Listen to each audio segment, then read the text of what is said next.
I had moved down recently from Idaho and moved in with my cousin in a house with 4 guys, and decided that since I had just gotten out of a relationship about, I would say, 3 months prior, I would download Mutual. And I was going to give up on it, and then it was the very last person I communicated with was Colby. I was kind of getting tired of all the same profiles and over again. Your basic Provo white girl, take me on an adventure. I love The Office stuff, and I didn't think I even remembered matching with Marilyn. He had on his bio, "I will probably be the nerdiest person you know." Just out of the blue, she messaged me first, asked me what my favorite Pokemon was. And I was like, okay, I struck gold here. Which I don't think he actually gave what the favorite Pokemon was. He gave a very basic answer, and then later on he told me what his favorite Pokemon was. But it made it very easy for us to communicate. The problem was, like, her bio, all it said was not looking for anything serious, just looking to make friends. And so I was like, I don't know where this is going to go. I actually almost canceled our date.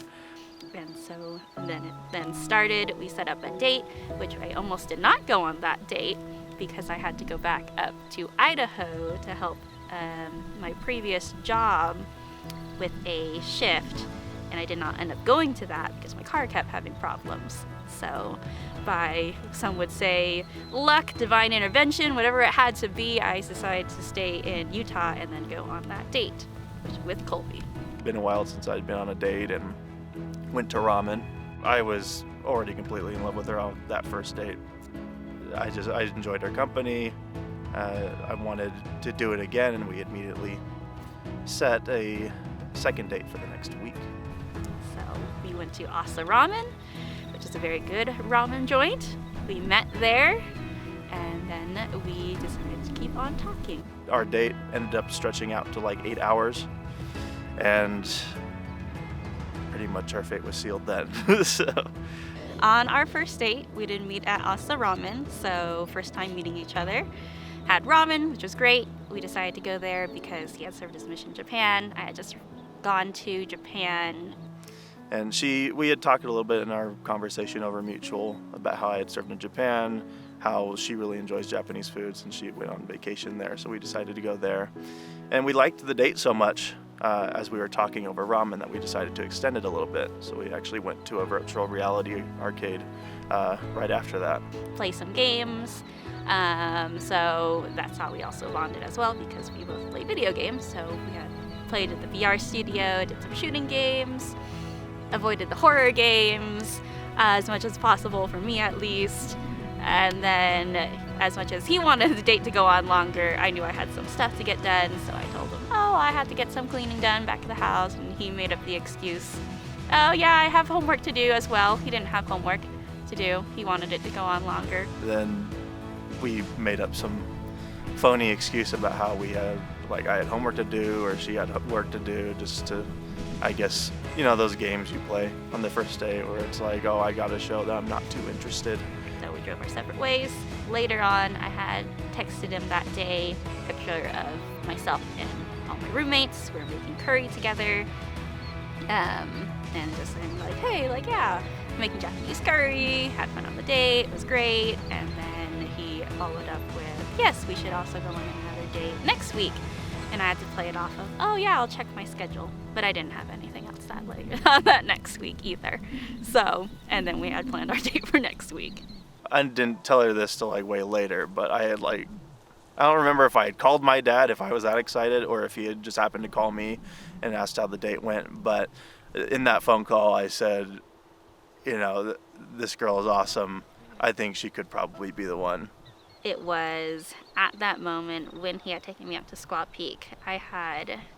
We had been driving back and forth to visit each other since he lived in Provo and I lived in Salt Lake City. He took me up to Squaw Peak. We had a lot of discussion of just what we were looking for, things that we had hoped for, futures, dreams, things like that, and just realized that this was someone that I would definitely want to spend the rest of my life with, and eternity with. It was something that seemed so easy for me. It was pretty early on that I think we started to fall in love. We decided to go on a date where we would visit other spots that we had already visited. So we went to Asa Ramen, went to the VR studio. He had started on getting my ring already. We had visited a friend of his who does custom jewelry. And so he said, oh, it's not going to be done for like another 3 weeks. It was already done.